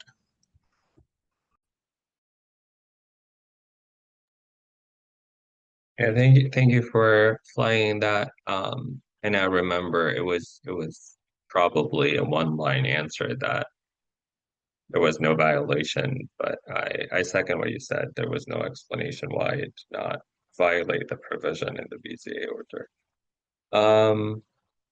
Other commissioners, do you have any comments or questions? Okay. Constituents see that we have a raised hand. We'll go to Commissioner Nigro, but just as a reminder, you can use the raise hand option or the Q&A box, and then we'll keep it to 2 minutes per comment or question. Commissioner Nigro, go ahead. Hi, how's it going? So I'd be zooming in. I love it. And send me the slides. Okay, so you DGS and who's ever here for the Department of Corrections, when you come to our meeting, you better not be this unprepared. I'm serious. If you are, forget it. So my question is, why did DGS not give proper notice to ANC 2G06 for HPRB? That is why that meeting is now in December due to me. It was moved. So DGS, why did you not give proper notice? Go. So for the ANC was consulted in July during the design presentation, No, and no. the ANC Notice for the representatives. meeting. Right. Don't go Let back me to answer your Ah. question. So the ANC representatives participated in the August Public Space Committee meeting, and then our subsequent submission for the HPRB is part of the regulatory process, and it didn't trigger any construction or changes in site design. So notifications were sent out according to the No. HPRB You process. did not follow it was not the proper Which timing is for including notice. of the ANC PO box, and then also they were mailed directly to You were all late. ANC commissioners. You were late, and I confirmed that with HPRB. So I want to know why you did not give proper notice in terms of timing. So there's a 20-day window that we were required to submit, and we sent it on October 31st. The next meeting that we'll be presented at is in December 18th. So But that there's is more due than to enough. you were going to propose. You were going to actually come in November, but due to me and you're not providing proper notice, you got bumped to December. So please tell the truth. Okay, tell the truth. You're going to answer. I don't want to go on. What's the Anyway. question? Yeah. Okay, never mind. Forget it. Okay. You can deal with us into the summer meeting. Okay, and you need to tell the truth. You are now a year behind in your schedule due to me. So don't give this story that you guys are on time. You are a year behind. This is based off of the updated schedule. God. So that's whatever. You're behind. And so again, you need to answer the question: did DGS violate the BZA order? Condition number 5. What is the answer? It's a simple yes or no answer. John Stokes. Hi, Commissioner. Always good to see you and speak with you. So Well, again, we're not going to answer that particular question. Again, that's for the BZA and for the Department of Buildings, who has given their opinion on that. They've given no answer, John. So here's my, I don't want to waste time with this commission. Commissioner, they did give a response. They did. It was a one-liner weak response. But There's more to come. But you said they didn't give they did give a response. Well, more to come with our commission. So that's all. I want an answer why you violated the timing notice for HPRB. That is all. Thank you, Commissioner And Nigro. where's our response for the Public Space Committee? Where's that? We've objected twice. You're supposed to provide an answer to our objections. Oh, well. So once we're done with the HPRB and we've in alignment with HPRB, we would go back in front of the Public Space Committee. And at that time, we'll present to the ANC the design, post that agreement. Okay, well, we're going to fight you, HPRB, so y'all better be ready. So my role, and I'll stop after this, Chairman, is I'm going to be the biggest pain to you. And I expect the other commissioners on the call too. This is unacceptable, and we're fighting you all the way. All right, thank you. Not that you care. Thank you, Commissioner Nigro. We'll move to other comments or questions. Mr. Chairman, can I just jump in one more time? Sure. You know, I appreciate the appearance of our colleagues here from DGS and DOC. But it seems that we only got you here because Commissioner Nigro called you out for failure to meet the terms, even though notwithstanding what we heard from DOB in their view on whether there was a violation or not. So we look forward to having you back periodically to give us updates. and we hope you will really engage and present information very thoroughly and and that's it. So see you next time. Come back and see us again soon. Yeah, we still want to check if there are any other comments or questions from constituents, but I agree that we would want to have continuous updates. I saw that I may be butchering the name. Is it AGA? You had your hand up. Do you still have a comment or question to share? This is Jay Hargrove, Department of General Services. I think John Stokes has clarified the answers. And just to clarify, you said you're with the Department of Corrections? General Services. General Services, okay. There's a Apologies for the error on my part, saying that DOC was here. They're not. I'm sorry. Okay. No, there's actually someone. Is there someone from DOC? Yes. Hi, good Terry? afternoon or good evening. My name is Satara Oh. Yell. Yep, I'm Okay. the PIO and Chief of Communications for DOC. Thank you for having us. Thank you. Any other questions or comments? Okay. Commissioner Nigro says there are no Okay, other I'll questions be or real comments. quick, Chairman. I'm sorry. So, hi, how are you? I'm Commissioner Niagara. We've never met.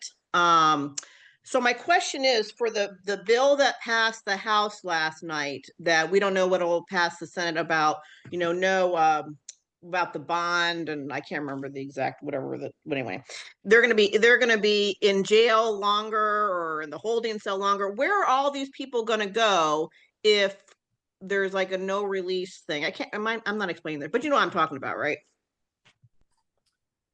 So what I'll say is that, we're in compliance with the law right now, right? We follow the current processes, and if there are any changes to that, we'll make that public and we'll share that information. But we can't really speculate on things that are not finalized at this time. I can speculate. There's only room for 100 people in that building.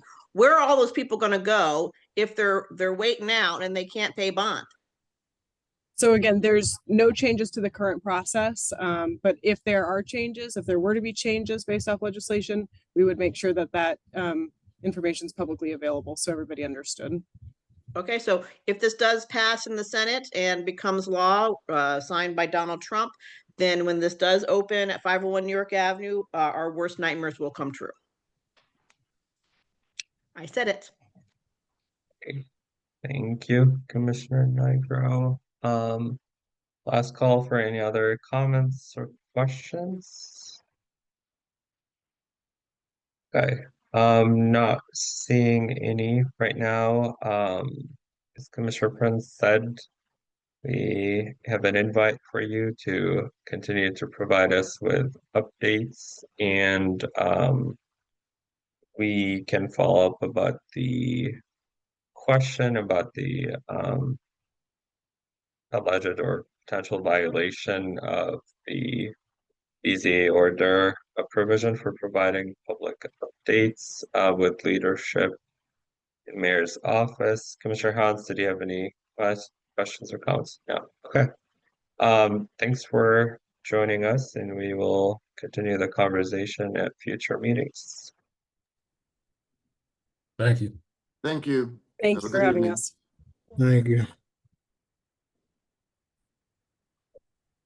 Yeah.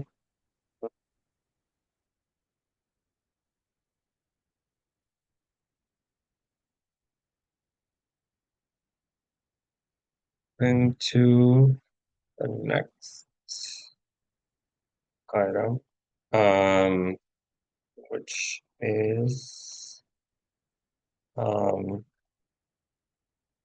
presentation or to propose resolutions from Commissioner Hans.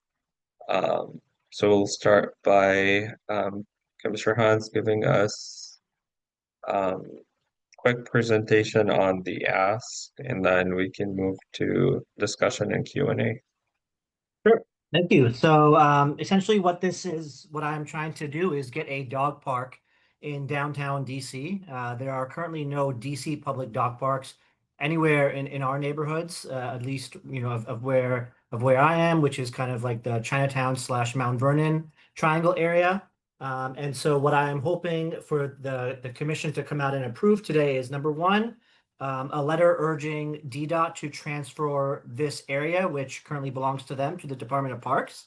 So that would be the first thing I would like. And then the second thing I would like is also the ANC support in this proposal, because I'm putting together this proposal. I would like the ANC to obviously be supportive of it before it goes to the evaluation committee, who obviously will keep in mind what the ANC says.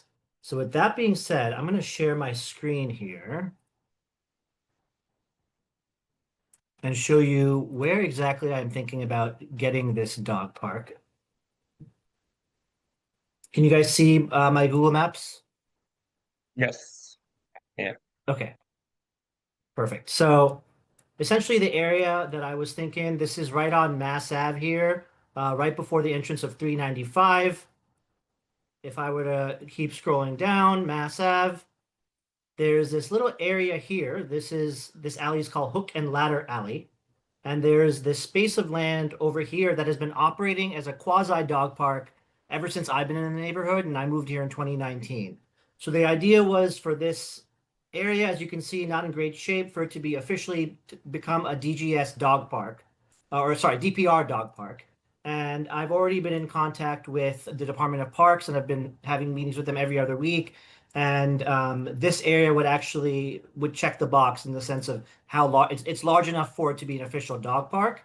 But if this were to go through, this back area also would be part of the dog park. So it would be these two areas. Now, what makes this a little bit different is the fact that there are a lot of, residences and condo buildings right in front of it. And so, and so while I was doing this, I wanted to make sure that I was getting input from everybody involved here, because this is going to affect a bunch of people. So for starters, this building here, this is 400 Mass, which is where the dog park would be right next to. The board has already come out and supported it, saying that they would like this to become an official DC dog park. Present Company, which you can see here in the photo, is a bar, a very dog-friendly bar. They've also given me support for this proposal. There's also another business here, which is EHT Traceries. And so their window would be directly facing the dog park. They actually sent me a letter supporting having this become an official dog park. I also have gotten input from the building here across the street, and the management came and supported, saying that they would like a dog park there. I also reached out to Judiciary House, because Judiciary House would be right behind the back entrance to Judiciary House would be facing the dog park, and the spokeswoman of Judiciary House also came out and supported it. I have also spoken to the building management here, and I'm waiting on their official approval, but I've gotten basically a verbal approval from the person that runs the building. So I think this is something that the neighborhood needs. I don't know how many of you are familiar with this area, but the amount of dogs that are here, it's a lot, and there's really no place for them to run around. If I were to pull up, the website of all of the dog parks in DC, you will see that there's nothing remotely close. So if I were to just Google here, DC dog park locations.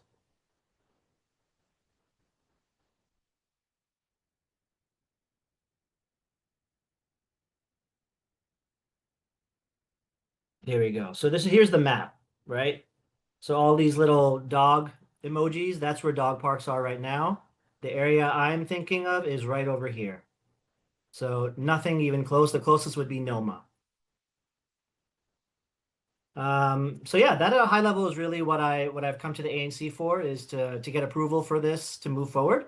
And I would also like the ANC to come out and urge DDOT to transfer this to the Department of Parks. But what makes this a little bit easier is the fact that this area already belongs to the DC government. And a lot of times right now, if you were to walk by this dog park or this area, you're going to see that people have been throwing trash. So it's really prime land that's just being wasted. And especially now with Cobb Park coming up right down the road over here, I think this could be a good complement, because there is no dog park coming up at Cobb Park. They elected to have a children's playground instead. So this would be kind of a good complement to that.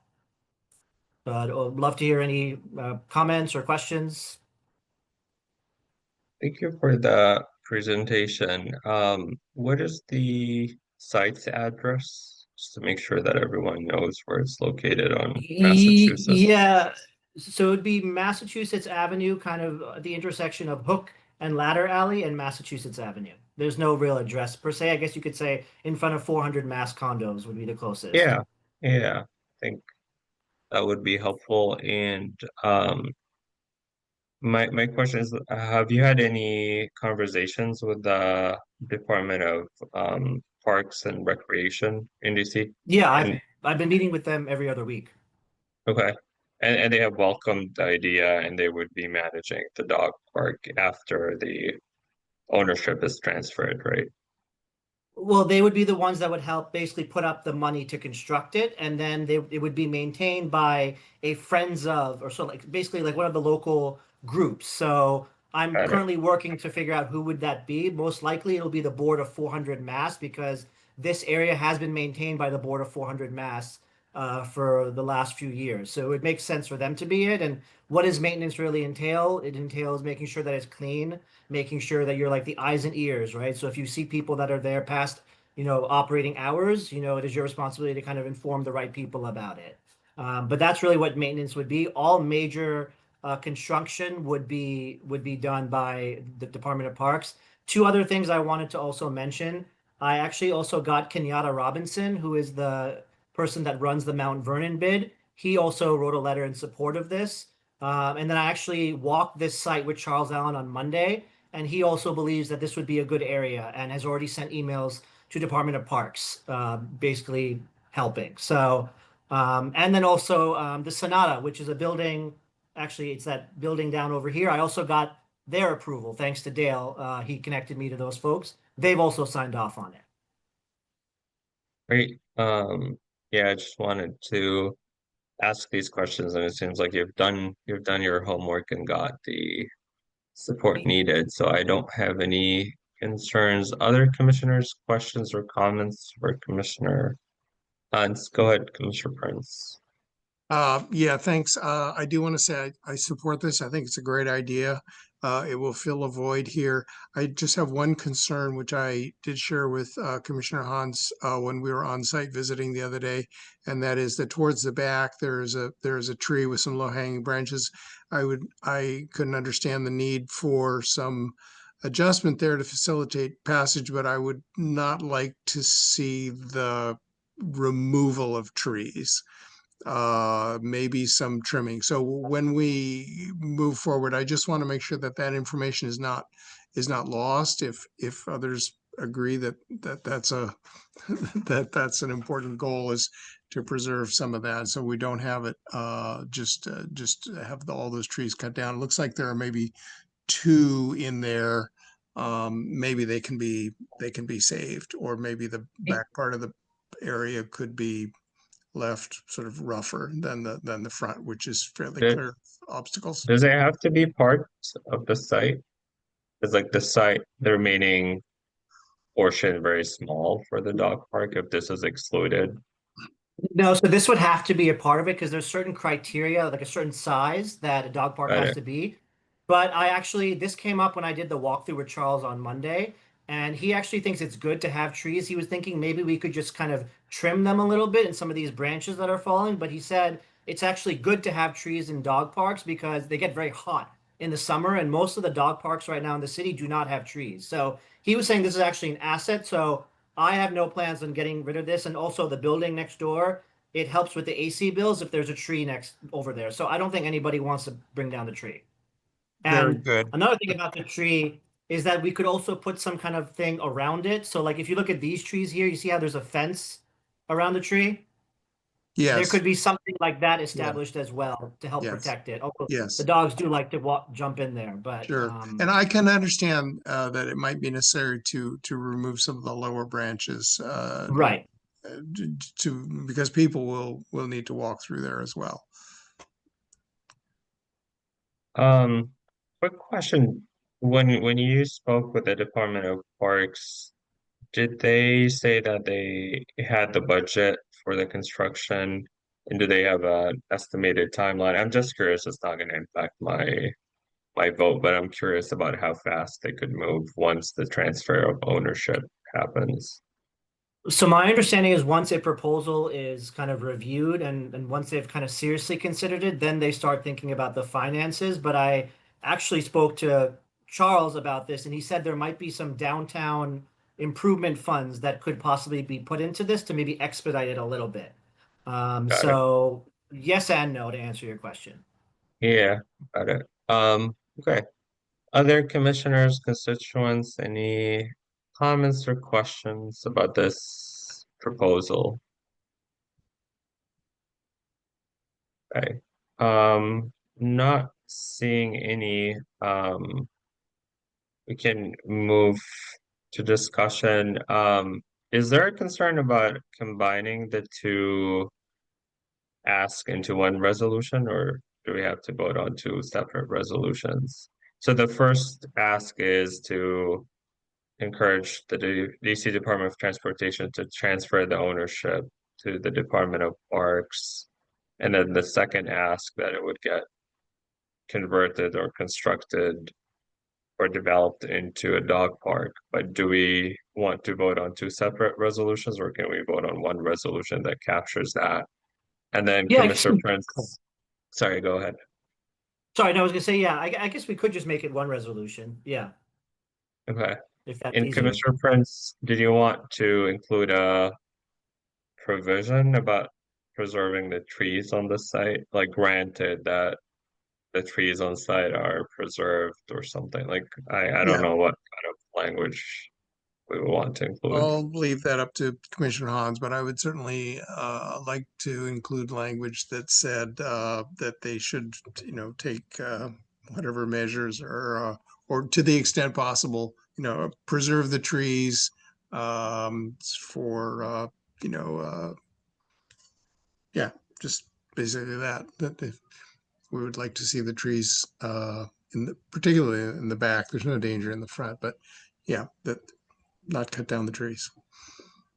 Yeah, I think we could definitely say, yeah, to whatever, to the best extent possible to preserve the trees. Yeah, I think that's reasonable to add that as part of the resolution. Yeah. Great. And the other thing, sorry, before we keep going, No, I go wanted ahead. to mention that also as part of the dog park process, you need 100 signatures from the public saying, hey, we want this. I'm already at 160. So my goal is to get 200 to show that like we really want this and that, there's a demand for this. So wanted to add that. And also would love you guys to sign it if you guys happen to be in the neighborhood. The signature petition sheet is actually at the bar downstairs at present company. It's good. Okay. Would you want to make a motion to move the Yeah, resolution and then we can vote on it? sure. So I move that ANC 6E um, support the transfer of this area between Mass Ave and Hook and Ladder Alley from DDOT to the Department of Parks, and also that that ANC 60 support the development of a dog park in this area with the caveat that we would like to see the trees in that area be preserved to the best of our ability. Right. Anyone would like to second? I'll second. Okay. So Commissioner Hans moved and Commissioner Alada seconded a resolution that encourages the Department of Transportation to transfer the ownership of the site in front of 400 Massachusetts Avenue to the Department of Parks, and then convert or develop the site into a dog park, granted that the trees on the site are preserved to the extent possible. We'll work on the exact wording later, so I'll be calling on you individually to vote aye, nay, or abstain. Commissioner Aladif, Aye. Commissioner Rogers, Aye. Commissioner Kaufman, Aye. Commissioner Prince, I and I vote aye myself. Commissioner Hans. Okay. Great. So the resolution passes with 6 ayes, 0 nays, and no abstains, and we will work on the wording, and then we would share it with both Department of Transportation and Department of Parks and Recreation, right? Great. Yeah. Sailing smoothly tonight. We're And on FYI, I item. can start Right. putting it together. That Yeah. way, I can write it and then I'll send it to you. Yeah, that's great. Don't think we have anyone from the mayor's office. So we just making sure that we covered all the items. Okay, we're actually a little bit early. Finishing up early tonight. Open forum. Any commissioner or constituent may raise an issue or ask a question. We usually have a limit of 2 minutes per item, and then we can have ANC response. Commissioners, you can share any updates or comments, and then constituents, you can use the raise hand option or type a question or comment in the Q&A box. Commissioners, anything you would like to discuss or raise? Yeah, I have just a kind of a comment. Wanted to see what you guys thought of possibly, and if we'd have to ask Karen, if she would be interested in also helping to write out resolutions moving forward, because I feel like that's what takes up a lot of time. And I mean, we have the budget to pay her more. So I wanted to see what you thought of that, just as a way for us to be a little bit more efficient and not have people maybe burn out. What do you think about that idea? And because, especially because we share the recording with her within 3 days of the meeting anyway, right?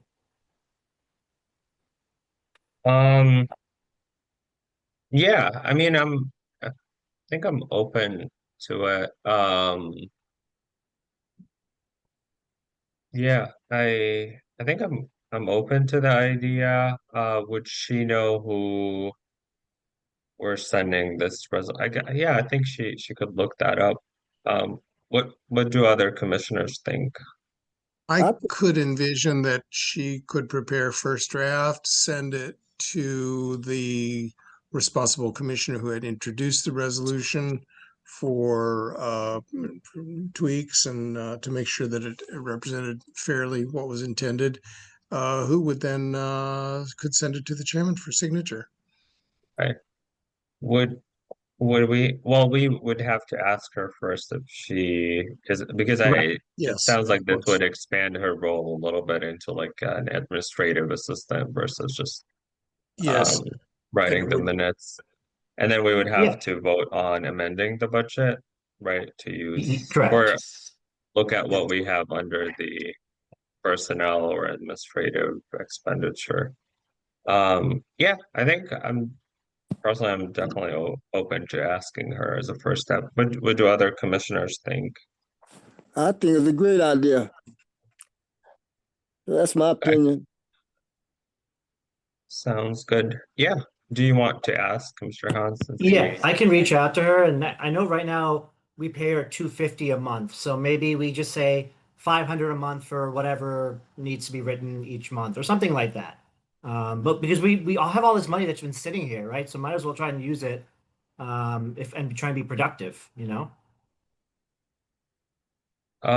Yeah. I mean, I maybe just ask her first if she's Yeah. interested, and then we can think about what it makes sense financially. Because we may not have a lot of resolutions for specific meetings, so maybe like cap it to like certain amount per resolution or something. I don't know if that's better than just like having a monthly I think it amount. makes more sense, yeah, to Yeah, some because other some way months that may be slow. Yeah, right. corresponds to the volume of work.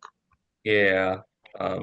So maybe finding a way that is fair. But yeah, I think asking is a good first step. Any other comments or items Not you on would that. like I have to a different topic I want to introduce. Yeah, I go just ahead. want to flag for commissioners and for any members of the public who are still with us that the DDOT is convening public workshops to discuss the strategic bikeways plan.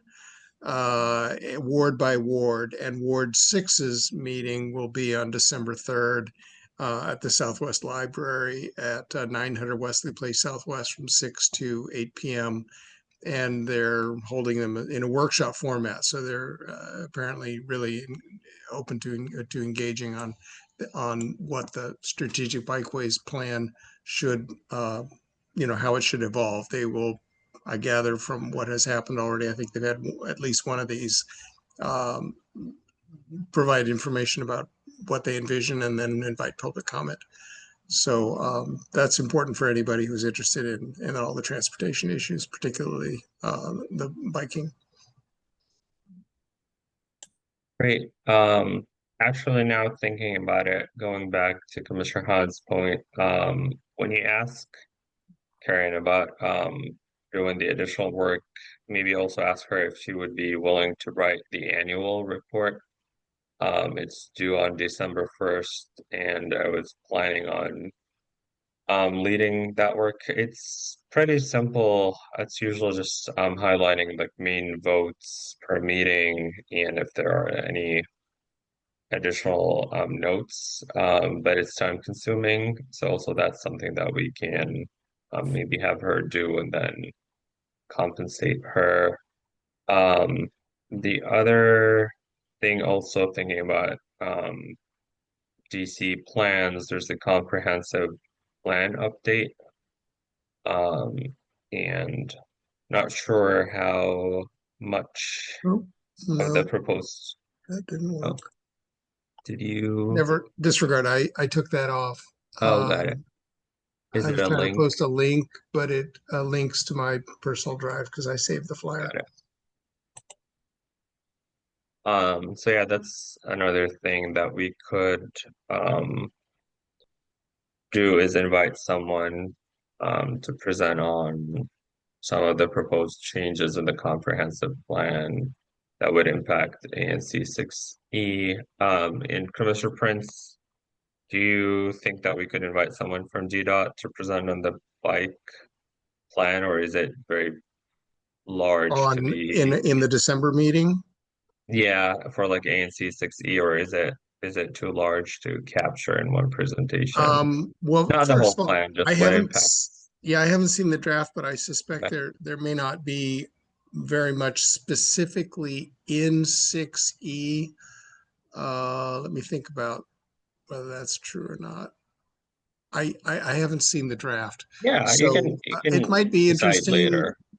Yeah, let me think about it and let you Okay. know. Yeah, you can decide later. Other commissioners or constituents, anything you would like to discuss?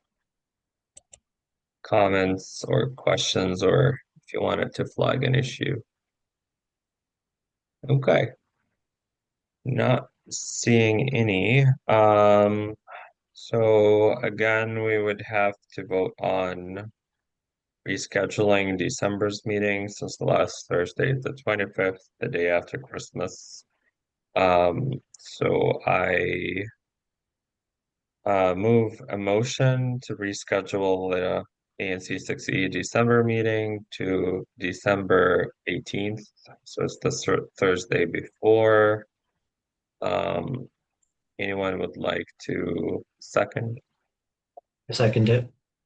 Okay, so Commissioner Abukalov moved and Commissioner has seconded a motion to reschedule the ANC 6E December meeting to December 18th, 2025. Be calling you to vote on the resolution. Aye, nay, or abstain. Commissioner Alada, Aye. Commissioner Rogers, Aye. Commissioner aye, Commissioner Kaufman, Aye. Commissioner Prince, Aye. and then Commissioner Hans. Aye. Great. So the motion moves with 6 ayes, no nays, and no abstains. And we can vote on adjourning. Any last chance for any last comments, thoughts, or anything you would like to share before we wrap up the meeting? This is the last call. Okay. Not seeing any. So it's 8:37 p.m. and we're adjourning the meeting. So I move to make a motion to adjourn the ANC 6E November 20th meeting. Anyone would like to second? Second. Okay. So Commissioner Abukaloff moved and Commissioner Rogers seconded a motion to adjourn the ANC 6E November 20th meeting. I'll be calling on you to vote. Commissioner Al-Atif, Aye. Commissioner Rogers, Aye. aye, Commissioner Kaufman, Aye. Commissioner Prince, Aye. and then Commissioner Hans. Great.